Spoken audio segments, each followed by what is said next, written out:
스위스의 기독교인 내과 의사인 폴 뚜루니에, 우리가 잘 알고 있는 분인데, 그분이 쓴 모험으로 사는 인생이라는 책을 보면 우리 모두에게 믿음의 모험을 도전할 것을 그는 촉구합니다.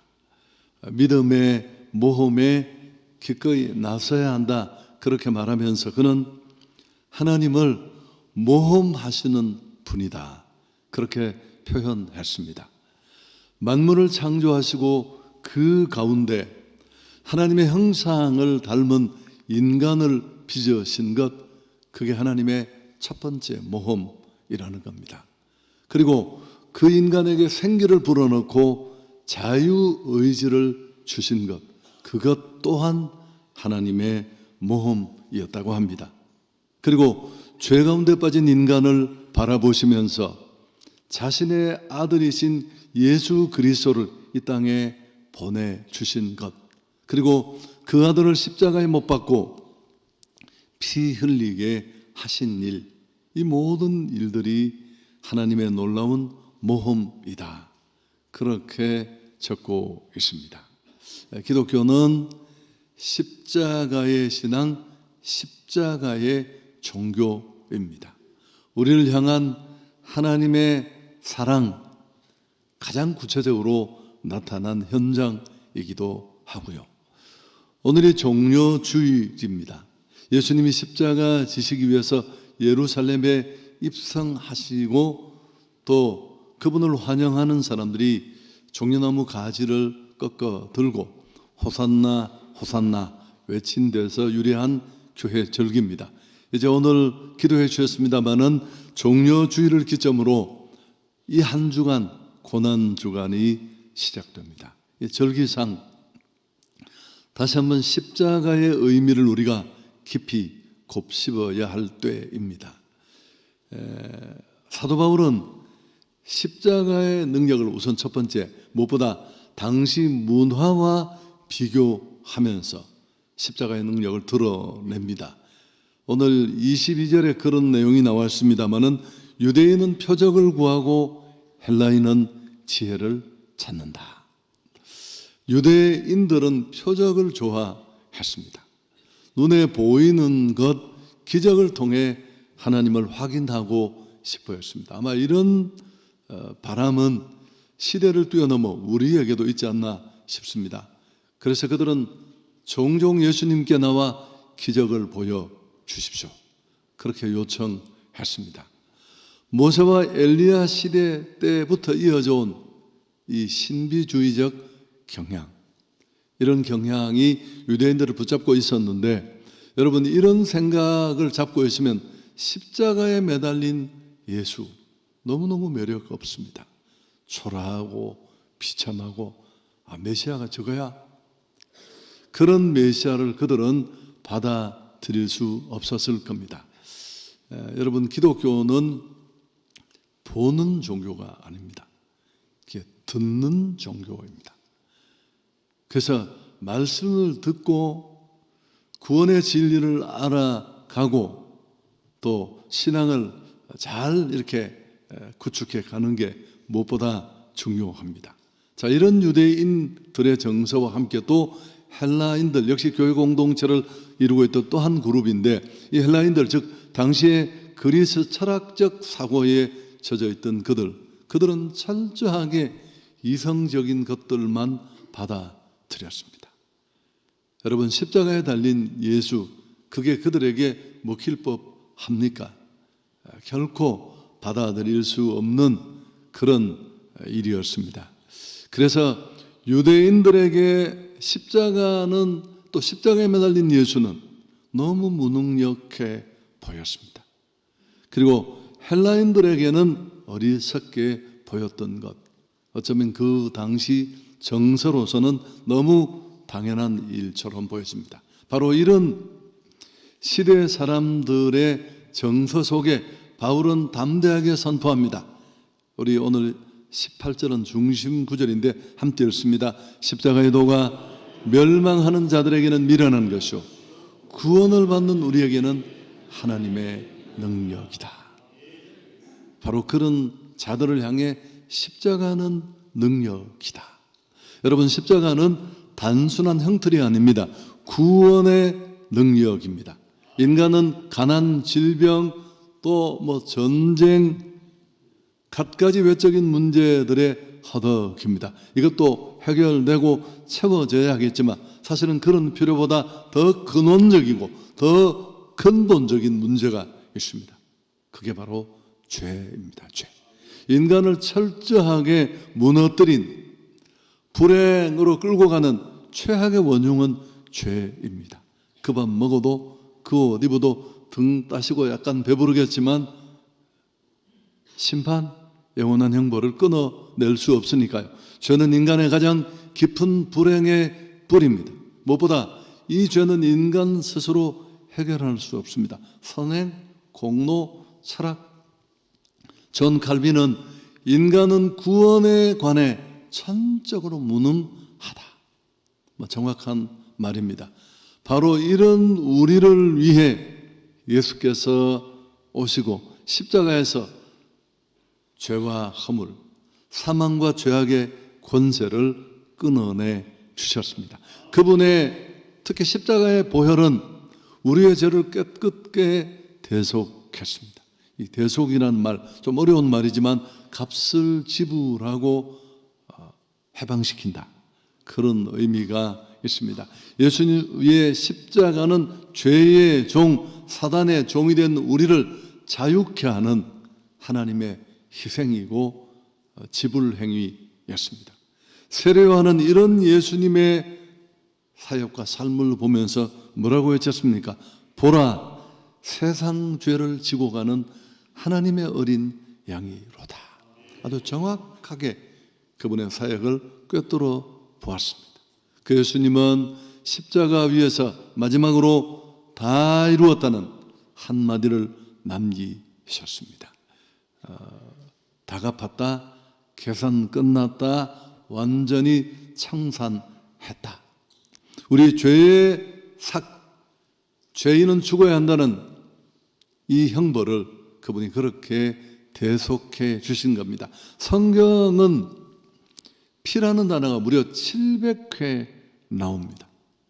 그리고 예수 그리스도의 피로 구원받았다는 구절은 1300여 번이 언급되어 있습니다. 기독교의 핵심이 십자가 복음이고 그 복음의 핵심의 가장 한가운데 예수 그리스도의 보혈이 있습니다. 히브리서 9장 22절에 율법을 따라 거의 모든 물건이 피로서 정결하게 되나니. 그 다음 유명한 구절, 피 흘림이 없은즉 사함이 없느니라. 베드로전서에도 너희가 대속함을 받은 것은 은이나 금같이 없어질 것으로 된 것이 아니요 오직 흠없고 점없는 어린 양 같은 그리스도의 보배로운 피로 된 것이니라.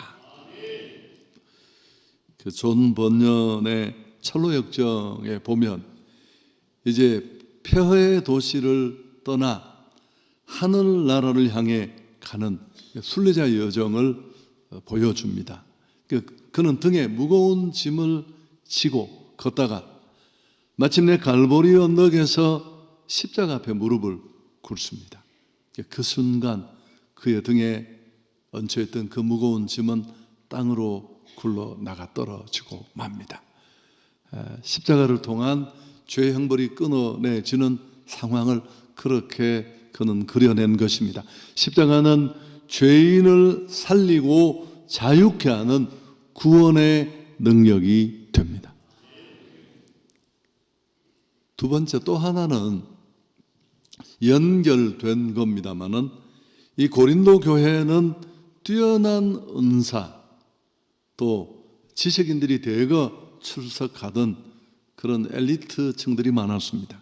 그래서 오늘 지나오면서 우리가 다 이 구절을 읽지 못했습니다마는 5절에 보면 언변과 지식에 풍족하다, 그런 구절도 있고, 또 7절에는 너희가 모든 은사에 부족함이 없다.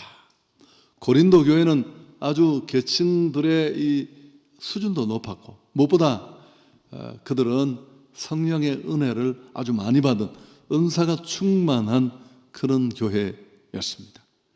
그럼에도 이 고린도 교회는 치명적인 약점이 있었는데, 약점이라고 말할 수 있죠. 문제가 있었는데, 그건 바로 분쟁과 다툼이었습니다. 자, 11절에 나오는 내용인데 함께 읽을까요?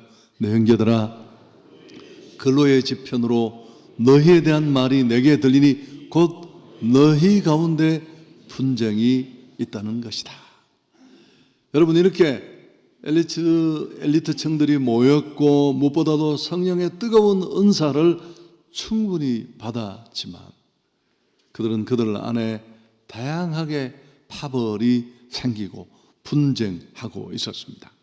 바로 우리가 읽은 이 오늘 읽었던 18절 앞단락에 그 내용을 적고 있는데, 바울파, 아볼로파, 게바파 등등, 또 그러니까 나는 그분에게 세례를 받았다, 개척자의 은혜를 받았다, 도움을 받았다. 또 어떤 사람, 우린 직통파다, 예수파까지.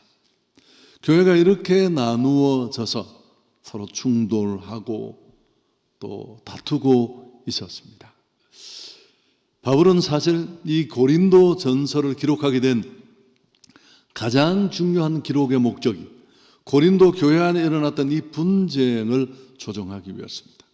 고린도 전서가 시작하자마자 의례적인 인사만 끝내고 바로 이 뜨거운 부분을 터치하는 이유도 거기에 있습니다.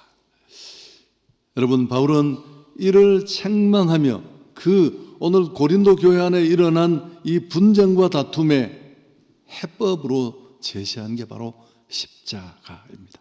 오늘 이런 문맥 속에 이 본문이 나온 겁니다. 십자가의 도가 하나님의 능력이다.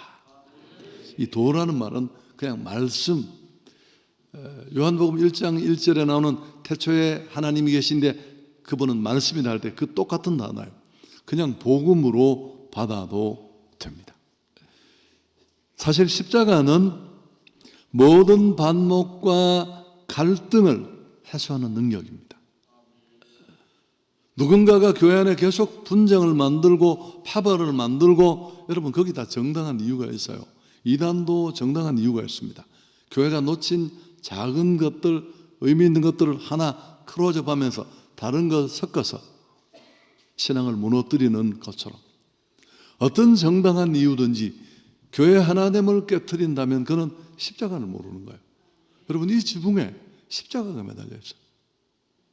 그게 무슨 뜻인지를 모르는 겁니다. 에베소서 2장 14절에 그는 우리의 화평이신지라, 하나님을 이렇게 표현했습니다. 둘로 하나를 만드사 원수된 것 곧 중간에 막힌 담을 자기 육체로 하셨다. 참 대단한 표현 아닙니까? 여러분, 죄는 인생을 갈기갈기 찢어놓습니다. 부부라도 나 자신이라도 용납하고 받아들이지 못합니다. 개성 충만하고요. 십자가는 이런 나눔과 찢어짐을 하나 되게 하는 것입니다. 죄로 하나님과 우리 사이가 끊어진 것, 십자가의 수직이 그걸 말합니다. 예수님이 죽으심으로 말미암아 수직 관계가 열린 줄 믿습니다. 하나님과 우리 사이에 화평케 된 은혜가 시작된, 이게 원천적인 은혜예요. 그래서 그분을 우리의 화평이다. 그리고 그 수직적인 관계를 통해 죄를 끊어내고 진짜 하나 될 수 있는 은혜를 가진 자들이, 원천적인 평화를 가진 자들이 수평적인 관계 속에 십자가의 이 세로, 여러분, 그게 바로 교회입니다. 교회. 그는 우리의 화평이신지라 둘로 하나를 만드사 원수된 것 곧 중간에 막힌 담을 자기 육체로 하셨다. 목사님 한 분이 작은 시골의 교회에 부임을 했는데 거기도 또 문제가 많아요. 아픈 마음으로 교인들을 지켜보니까 너무 안타까웠습니다. 앞섰다는 사람도 그 모양, 어떻게 저런 양반이 다 지도자가 됐을까? 그렇게 절망할 때 주님이 새벽에 그러시더래요. 나도 못 고친다 저들아. 나도 저들을 고칠 수 없어서 내가 십자가를 졌다고. 그 예를 듣고 이 목사님이 크게 깨달으셔서 본인이 죽는 목표를 했대요. 진짜 내가 십자가 지는. 그러자 한 사람 한 사람 제정신을 차리고 돌아오고. 여러분 가정도 그렇지 않나요? 교회를 떠나서도 막 서로 공격하고, 야 이 인간아, 너 때문에 오늘 우리 집이 이렇게 됐고, 그래가 막 처갓집 시집 다 들고 나와서 진짜 전쟁이 벌어지면, 여러분 그게 문제를 해결할 거야. 그 얘기 듣고 그래 우리 집이 문제야, 그런 사람 아무도 없습니다. 다 난리가 나고. 진짜 은혜 받으면 뭘 알게 될까요? 내가 문제라는 거, 내가 다 죽지 못해서 그렇다는 것. 여러분 가정의 평화의 원리는 아주 간단합니다. 너무 많이 여겼나요? 그렇습니다. 두 사람 중에 한 사람만 죽으면 끝납니다. 둘이 같아야 맨날 터지고 싸우는 거예요. 남편이 전쟁을 치르려고 딱 준비를 하고 시비를 걸어도 아내가 아이고 저 인간 저거 또 저런다 하고 속으로 그러고 그냥 피해버리면 끝나는 거예요. 또 이런 것들이 오래 안 간다는 거 아시죠? 그런 것들 중에 제가 포함되어 있습니다. 그럼 그래서 사는 거예요. 그때 또 내가 이러니까 이게 진짜 말이야 해가 참기름을 꼬물뱅기에 넣고 공중전을 벌이면 이건 목 다 날아가는 거죠. 여러분 이 평화의 원리는 교회도 마찬가지입니다. 한성교회가 지금까지 50년 넘는 시간 동안 많은 안팎의 어려움이 있었지만 하나님을 유지했던 것, 하나님이 특별한 은혜가 있었지만 아닙니다. 정말 많은 분들이 참고 죽고.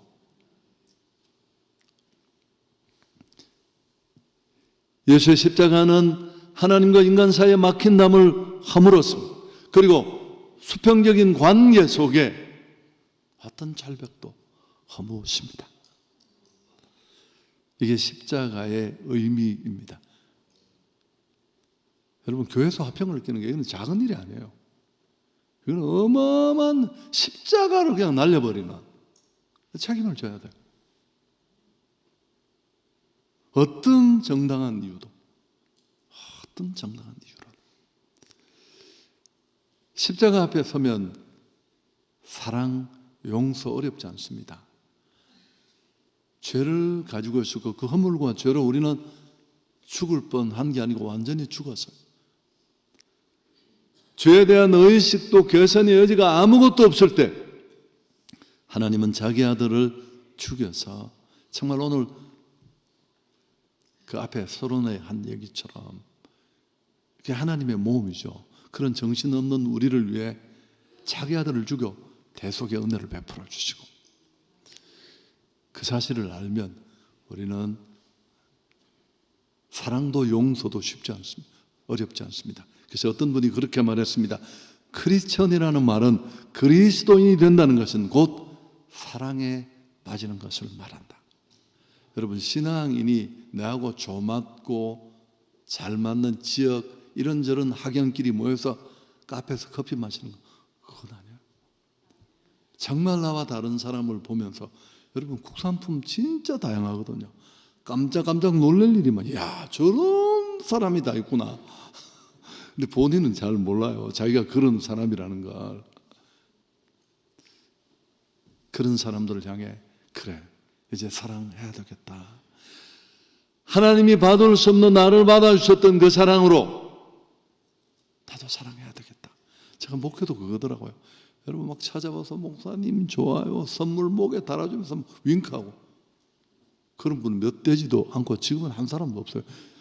제가 이제 나이가 들어가니까 밥 먹지 않는 사람도 없습니다. 너무 감사한 거죠. 여러분 근데 진짜 사랑은 그런 사랑이 아니라 자기 좋아하는 사람을 누가 못 사랑해요. 그렇지 않은 사람을 향해 사랑의 손을 억지로 안테나처럼 끄집어내어서 그리스도께서 내게 보여주신 그 사랑을 실행하는 곳, 그 사랑을 모험처럼 도전하는 곳, 교회인 줄 믿습니다. 천장 한번 쳐다보시죠. 십자가가 안 보이네. 나갈 때 보고 가시면 되겠습니다. 여러분 원수까지도 사랑합니다. 주일 저녁 예배를 다녀온 남편이 집에 오자마자 아내에게 너무 잘하는 겁니다. 평상시하고 다르게 이 인간이 너무 친절하고 사랑해주고 또 칭찬도 하고, 아내는 목사님께 너무 고마웠습니다. 야, 오늘 설교에 은혜 받았구나. 과일 바구니를 사들고 다음날 목사님을 찾아갔습니다. 우리 신랑이 은혜 받은 것 같아요. 목사님 아마 주일 저녁 말씀이 굉장히 좋았나 봐요. 설교 말씀은 아내를 사랑하라였죠. 목사님이 아닌데요, 원수를 사랑하라였는데요. 너무 많이 들었죠. 여러분, 원수를 사랑하기 전에 아내를 사랑하십시오. 원수일 가능성이 대단히 높습니다. 여러분, 20대 30대 조금 괜찮다는 몇 가지 이유만으로 그렇게 만나서, 저도 40년 아닙니까? 38년 40년, 이건 놀라운 일이에요. 세상에 이런 게 어디 있어요. 아무리 좋은 명품도 정말 인생을 걸고 산 페라리 승용차도 그만큼 끌고 다니면 쳐다보기도 싫습니다. 여러분, 그럼에도 사랑하면서 하나님이 내게 허락하신 동력자고 배필이라는 것, 그 믿음으로 받아들이고 나가야 할 줄 믿습니다. 적용을 하려다 보니까 그렇게 나왔습니다. 베이커라는 분은 그런 얘기도 했습니다. 그리스도의 십자가는 불평과 원망의 쓴물을 달게 만드는 마라의 나무다. 마라의 쓴물이 있을 때 담그니까, 어제 아침이구나, 우리 아내하고 순두부를 먹었는데 그 집 순두부가 정말 맛있어요. 그래서 막 팔팔팔 끓는 걸 가져왔는데 이게 막 튀어서 뒤집으려고 하니까 그 서빙하는 분이 숟가락을 빨리 담그라고. 그래서 또 교훈을 얻었네요. 여러분, 그러면 그게 위로 튀어 올라오지 않지 않습니까? 열 받을 때 십자가를 생각하시면 됩니다. 교회 분쟁보다 십자가를 더 헛되게 만드는 건 없습니다. 이 십자가 밑에 싸우면 그분이 죽으면서 만들려고 했던 그 평화를 자기가 그냥 박살을 내는 거예요. 나는 하나님 편에 섰다고 생각할지 모르지만 여러분, 아닙니다. 그리스도의 몸을 찢는 죄악입니다. 행복할 수 있을까요? 잘 될 수 있을까요? 아니요. 십자가 안에 서면 우리 모두가 하나 될 줄 믿습니다. 십자가는 복음의 능력일 뿐만 아니라 그 십자가의 능력이 교회를 덮으면 어떤 개성 충만한 사람도 다 그 십자가 밑에 하나 될 수 있습니다. 자, 세 번째 정리합니다. 바울은 십자가의 능력을 이론적으로 아는 사람이 아니라 경험했습니다. 그 십자가의 능력을 실제로 체험하고 맛보고 나니까 평생 이 능력을 선포하는 자로 삽니다. 자신의 사명을 이렇게 정의합니다. 1장 17절 함께 읽습니다. 그리스도께서 나를 보내심은 세례를 베풀려 하심이 아니요 복음을 전하게 하려 하심이로되 말의 지혜로 하지 아니함은 그리스도의 십자가가 되지 않게 하려 함이라. 17절 오타 고쳐주십시오. 왜 이 이야기를 이 17절을 하느냐 하면, 나 바울한테 세례 받았다 이러고 또 편이 나누어지니까 나 세례 준 사람 몇 명 없다. 그리고 그분이 나를 보내신 것, 내가 목회자에서 세례를 주긴 했지만 세례를 주라고 나를 보내신 게 아니라 그리스도의 십자가를 헛되게 하지 않기 위해서다. 그러면서 나오는 게 18절입니다. 복음은 하나님의 능력이 된다. 아멘. 십자가는 철학이 아닙니다. 구원을 이루는 하나님의 실제적 능력입니다. 세상의 지혜로는 몰라요. 어리석을 수 있고, 아이고, 예수 믿는 것들 말도 안 되는 얘기를 한다고 상식적이지 않을 수 있고요. 이 세상 가치로 봤을 때 그게 말이나 될 법한가 싶은 것 천지 아닙니까? 그래서 하나님은 이 십자가의 도를 전도의 미련한 방법처럼 보이는 것들로 그들을 구원하기를 기뻐하신다. 자, 21절도 함께 읽는데 역시 이런 문맥에서 이 구절이 나왔습니다. 하나님의 지혜에 있어서는 이 세상이 자기 지혜로 하나님을 알지 못함으로 하나님께서 전도에 미련한 것으로 믿는 자들을 구원하시길 기뻐하셨다. 여러분, 바울이 목회하던 시대나 지금이 안 달라요. 정말 이 인공지능 생성형 AI를 이렇게 접해보면 정말 놀라울 정도입니다. 그 코로나 직전에, 코로나 시기에 뭐 이렇게 프로그램 만들고 코딩하는 분들이 1년마다 직장을 옮기면 그 연봉이 2배씩 막 늘어났는데, 저 잘 몰랐는데 최근 1, 2년 동안에 매년마다, 지난해도 40만 명이 목이 잘렸어요. 다. 자기가 만든 인공지능한테 자기가 밀려나는 겁니다. 코딩이 필요가 없어요. 말만 하면 지가 알아서 다 해버리니까. 여러분, 이런 시대를 우리가 삽니다. 깜짝깜짝 놀랄 만한 지브리 스타일로 뭐 우리 교회 사진도 했습니다. 뭐 십자가 밑에 세 사람이라고 하면 세 사람이 나와요. 밑에 그 문구만 쳐주면 돼요. 오른쪽에 자매가 활짝 웃고, 입은 얼마 그만큼 딱 벌려서 활짝 웃고, 이런 상상할 수 없는 시대. 이런 시대에 십자가에 매달린 예수, 누구도 감동되지 않습니다. 그러나 하나님은 우리가 전도에 미련한 방법으로 그들을 구원하시기를 기뻐하시는 줄 믿습니다. 여러분, 세상은 복음 없이 달라지지 않습니다. 한국은 지금 참 어려운 문제에 직면해 있습니다. 또 지도자를 뽑아야 하는. 대한민국 참 대단한 나라예요. 대통령을 2명을 한꺼번에 날려버리는, 한꺼번은 아니지만 여러분, 역사에 유례가 없다는 거 아시죠? 일이 옳고 그르고를 떠나서 누가 지도자가 되느냐, 그렇게 중요하지 않습니다. 지금까지 해보면 지도자는 중요하지만, 그리고 무슨 뭐 대통령제나 내각제냐, 여러분, 우리가 한 번, 2번 해봤습니까? 그렇지 않습니다. 그것으로 사람은 달라지지 않습니다. 사람이 바뀐다고, 제도가 달라진다고 우리가 한 번, 2번 해봤나요? J.S. 백스터의 말을 또다시 인용합니다. 교회가 도덕에 대해서 설명하는 것이 아니라 십자가에 달려 죽으시고 부활하신 그리스도를 설교할 때 사회 도덕은 회복된다.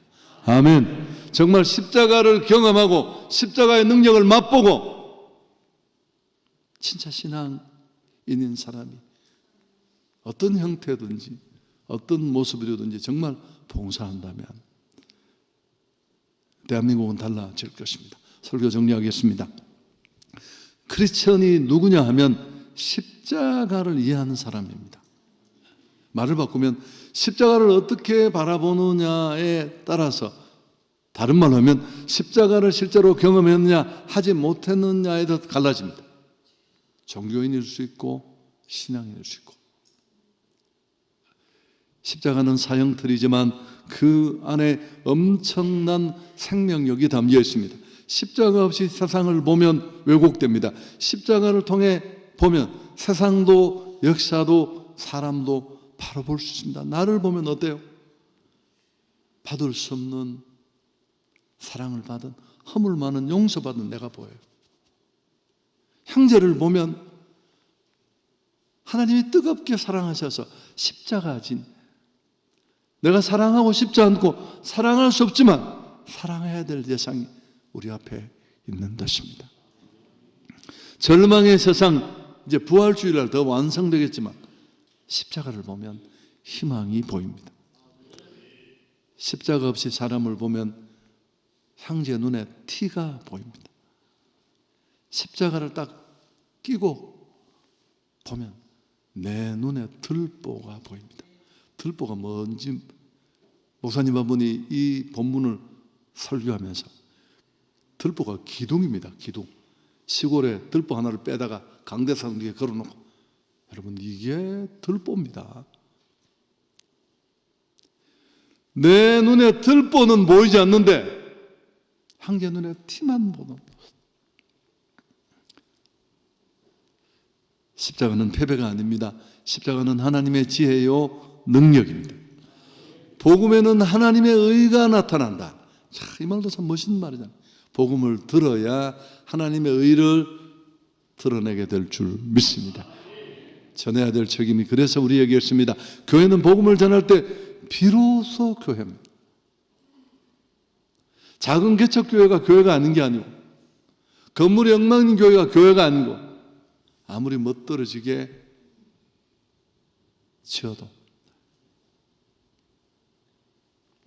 여러분, 예수님이 이 종려 주일에 예루살렘으로 가신 이유가 뭡니까?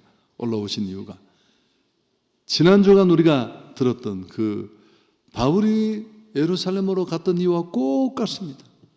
로마도 보고 싶고, 나는 어떻게 되든 복음을 전해야 되는 그 일에 기꺼이 나를 던지는 일이었습니다.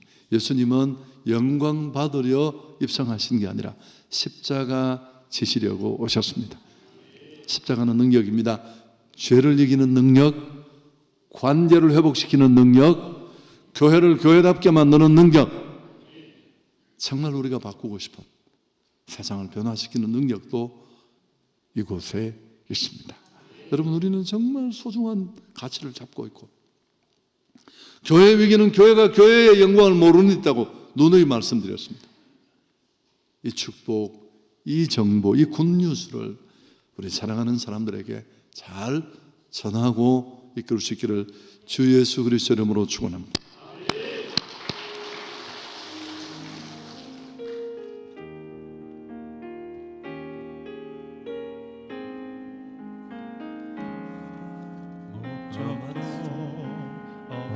나는 방황해 소망도 없이 살았네. 그때의 못자국난 그 손길 나에게 새 생명 주셨네. 험한 십자가에 능력 있네. 거기서 나의 삶이 변했네. 찬양하리 주님 영원히. 주의 십자가 능력 있네. 나는 믿네 갈보리 언덕 십자가. 나는 믿네 그 누가 뭐라 해도 이 세상 다 지나고 끝날이 와도 험한 십자가 붙들겠네. 여러분, 이 찬양은 이렇게 부르는 게 아니에요. 약간 심각하게 불러야 돼요. 주의 십자가 붙들 이렇게 하는 게 아니에요. 다시 목적도 없이 나는 방황했네. 그냥 해본 얘기예요. 너무 소망도 없이 살았네. 그때의 못자국난 그 손길 나에게 새 생명 주셨네. 험한 십자가에 능력 있네. 거기서 나의 삶이 변했네. 찬양하리 주님 영원히. 주의 십자가 능력. 손 들고 찬양. 아멘. 나는 믿네 갈보리 언덕 십자가. 나는 믿네 그 누가 뭐라 해도 이 세상 다 지나고 이와로 험한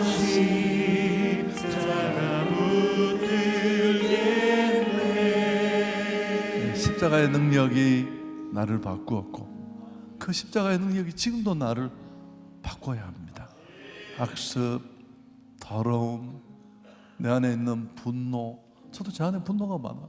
뭐 이유를 알 수 없는데 여러분, 우리가 얼마나 많은 문제들을 안고 있나요? 관계 속에.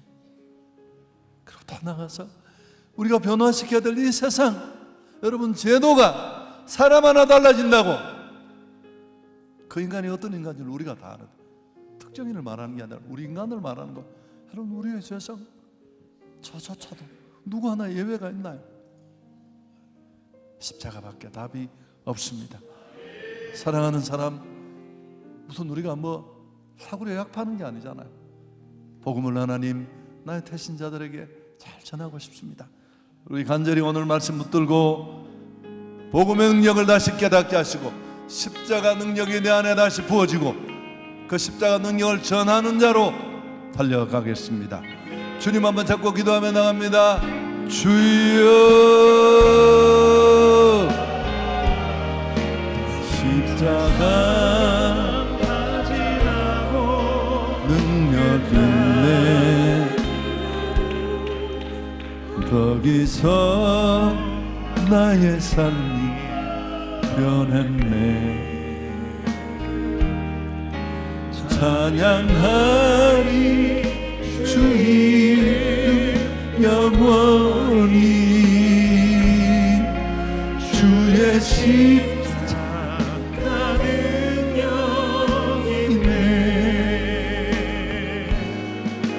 나는 믿네. 갈보리 언덕 십자가. 나는 믿네. 그가 뭐라 해도 세상 한이라고 끝나리와도 험한 십자가 붙들게. 나는 믿네. 갈보리 언덕 십자가. 나는 믿네. 그가 뭐라 해도 이 세상 다 지나고 끝나리와도 험한 십자가 붙들겠네. 우리 주 예수 그리스도의 은혜와 하나님 우리 아버지의 놀라우신 사랑과 성령의 교통하심이 십자가의 능력 붙들고 달려가기를 원하는 우리 모든 공동체 위에 영원토록 함께 계실지어다. 아멘.